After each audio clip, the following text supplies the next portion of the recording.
Bienvenue dans ce décryptage où l'on va littéralement enfiler nos blouses de laboratoire. Aujourd'hui, on explore ce qu'on pourrait appeler la cuisine du microbiologiste. On part pour une visite fascinante. Le but, comprendre comment les scientifiques créent des environnements culinaires avec une précision chirurgicale pour des mangeurs, avouons-le, particulièrement exigeants, les champignons. Et oui, cultiver ces organismes, c'est pas juste de la chimie, c'est de la haute gastronomie à l'échelle microscopique. Bon, plongeons directement dans le vif du sujet. Notre recette du jour, ou plutôt notre document de référence, nous vient tout droit de la faculté de pharmacie de l'Université des sciences de la santé. C'est un cours ultra détaillé sur les milieux de culture en mycologie. C'est en fait notre Bible pour comprendre comment le diagnostic clinique et la recherche s'appuient sur ces préparations pour identifier des infections et au final tester de nouveaux traitements. Voici notre plan de route. On va commencer par l'histoire de la culture, puis on verra la recette fongique parfaite, comment classer ces milieux, les techniques pour isoler et identifier les espèces, les méthodes d'ensemencement, et on terminera par le contrôle de qualité. Une belle progression pour tout démystifier. Première étape donc, l'histoire de la culture. Faisons un petit saut dans le temps pour rencontrer les fondateurs de la microbiologie au XIXe siècle. Mais d'abord, c'est quoi exactement un milieu de culture fongique ? On n'est pas du tout sur des simples liquides jetés au hasard dans des tubes. Ce sont des préparations nutritives, solides ou liquides, formulées sur mesure pour favoriser la croissance, l'isolement et l'identification des champignons. On peut voir ça comme un système de survie extrêmement sophistiqué. Pour faire simple, sans ces milieux, impossible de diagnostiquer des infections en clinique ou de garantir la sécurité de nos aliments dans l'industrie. L'évolution de tout ça est juste brillante. Ça commence avec Louis Pasteur et ses fameux bouillons liquides pour étudier la fermentation. Ensuite, Robert Koch arrive avec les milieux solides. Mais la vraie révolution, le coup de génie, c'est en 1882. Fanny Hess a l'idée d'utiliser l'agar-agar, un extrait d'algue, comme gélifiant. C'est littéralement l'ingrédient miracle de la microbiologie moderne. On ajoute la fameuse boîte de Julius Richard Petri, puis le milieu acide riche en glucose de Raymond Saboureau, un classique absolu qu'on utilise encore aujourd'hui. Deuxième partie, la recette fongique parfaite. On va voir que le laboratoire doit s'adapter aux moindres caprices diététiques de nos champignons. Le point crucial ici, c'est la précision absolue du dosage. C'est un véritable travail d'équilibriste. Si la concentration en nutriments est trop faible, le champignon meurt de faim. Logique. Mais attention, si elle est trop élevée, ça devient toxique et la croissance est complètement inhibée. C'est une ligne de crête ultra fine entre affamer notre sujet d'étude ou l'empoisonner. Alors, voici la recette fondamentale de la vie fongique. Comme nous, ils ont besoin d'énergie, apportée par du carbone comme le glucose ou le maltose. Pour fabriquer des protéines, on ajoute de l'azote via de la peptone. Ensuite, de l'eau distillée ultra pure, des sels minéraux et bien sûr de l'oxygène pour ceux qui respirent. Mais l'ingrédient secret, le vrai tour de force, c'est le pH acide. Il agit comme un videur intransigeant à l'entrée d'un club. Il laisse entrer les champignons avec un grand sourire, mais laisse les bactéries indésirables sur le trottoir.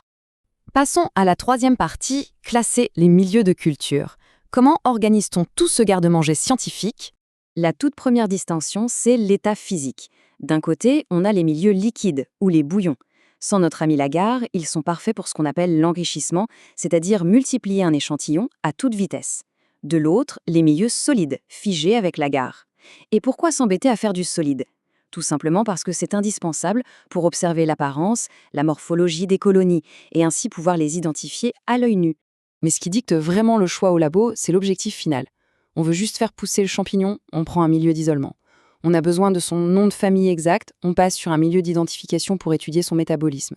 Si l'idée est de le garder au frigo pour plus tard, on choisit un milieu de conservation exprès très pauvre. Et enfin, pour tester sa résistance face à un médicament, on utilise des milieux pour antifongigrammes comme le classique RPMI 1640. Quatrième étape, isoler et identifier les espèces. C'est là qu'on rentre dans la sélection artificielle de haut vol. Ce qui est absolument fascinant ici, c'est comment on twiste la recette de base pour trouver exactement ce qu'on cherche.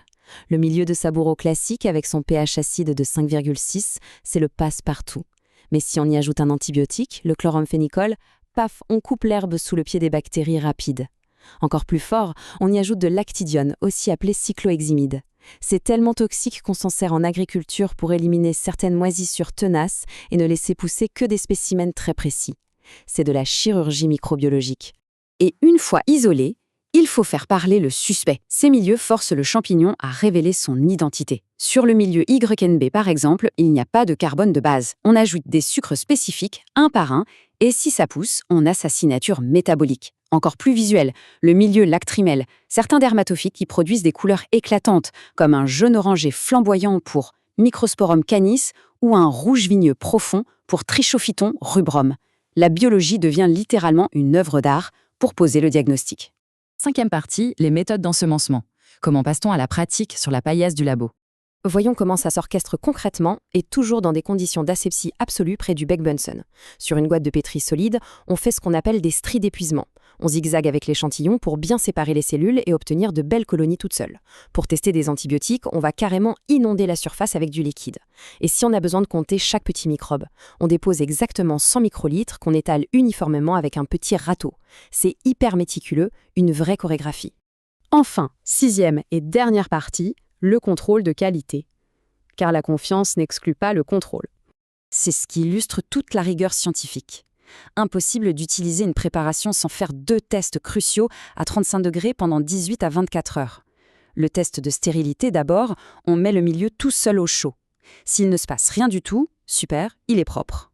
Ensuite, le test de fertilité, on y dépose volontairement une souche qu'on connaît bien. Si elle pousse en pleine forme, bingo, le milieu est validé. Il est donc garanti parfaitement stérile à la base, mais aussi hautement nutritif. Pour clore cette analyse, regardons tout le chemin parcouru depuis les simples bouillons de Pasteur. Ces petites révolutions culinaires microscopiques du 19e siècle sont aujourd'hui la base absolue de la médecine diagnostique. Mais avec la résistance croissante au traitement, ça soulève une question vertigineuse. Quelles seront les prochaines percées? Quels ingrédients mystères, encore inconnus aujourd'hui, vont nous permettre demain d'isoler de nouvelles menaces et de découvrir les futurs traitements antifongiques qui sauveront des vies? C'est tout le défi passionnant de la mycologie moderne. Un grand merci d'avoir suivi cette exploration et à très bientôt pour de nouvelles découvertes scientifiques.